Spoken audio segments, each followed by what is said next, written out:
Disclaimer. This video and all its contents are Ngozi's opinion and that of some people who contributed. We're all entitled to our opinions, so enjoy.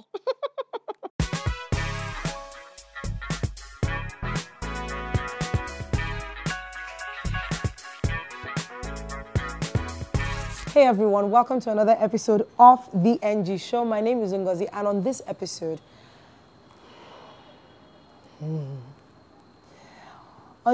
I'm discussing MeToo Nigeria. Well, it's not a discussion because I'm sitting by myself for the first time in a long time, but I'm talking MeToo, hashtag MeToo Nigeria.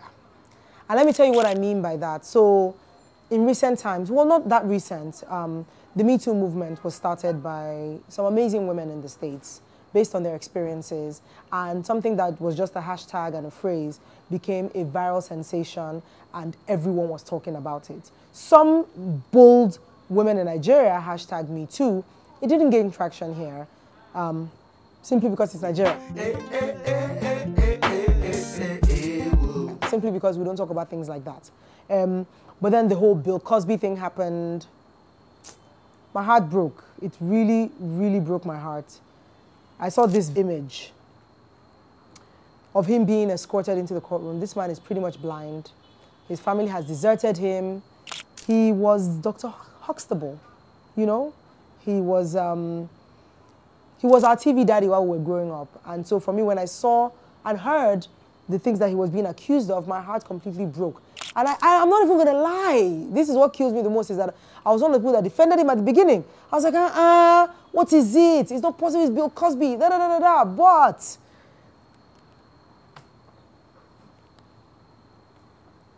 yeah, it is what it is. You know, sometimes I think about people like Michael Jackson and I'm just like, I feel bad, but I almost want to say I'm glad. I'm not glad he's go. You know what? I'm just gonna let it go, because now it's becoming very rampant. Is it becoming rampant because people are falsely accusing people? No. At least that's not what it appears to be.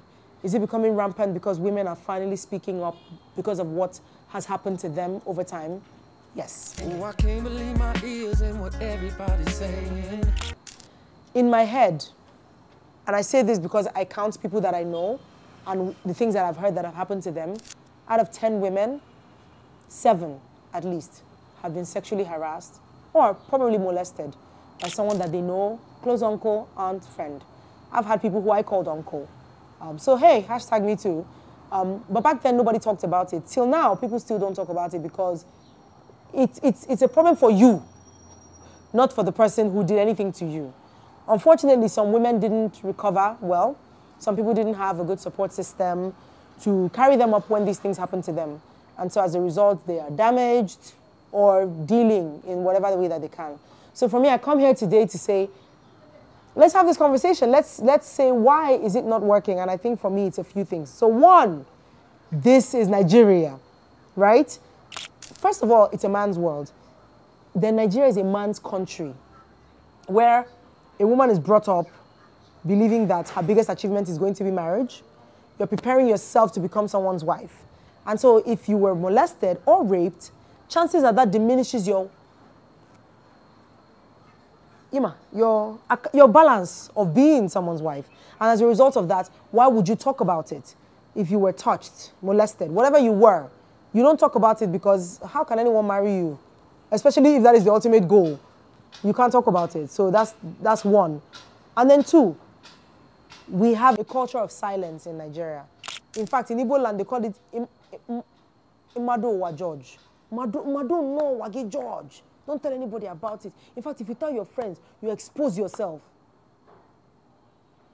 And I'm like, y'all better talk. Because what you do is protect the perpetrator, right? Your daughter is getting molested by, or maybe you're into a second marriage or something. Or your younger sister is living with you. And then your husband, God forbid, is molesting that girl. They tell you that's your husband. Protect his integrity. What integrity? I'm sorry, that integrity left the door when he decided he needed to touch a 10-year-old or a 12-year-old, right?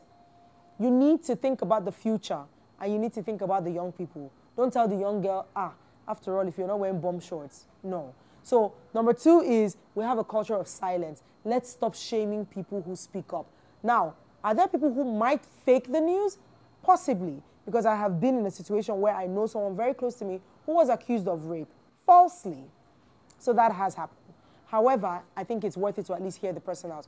And then, number 3, let us stop shaming women. A young girl cannot say, uncle did this to me, and you say, you see the top, every small thing, your whole breast, outside. I'm sorry, I don't understand.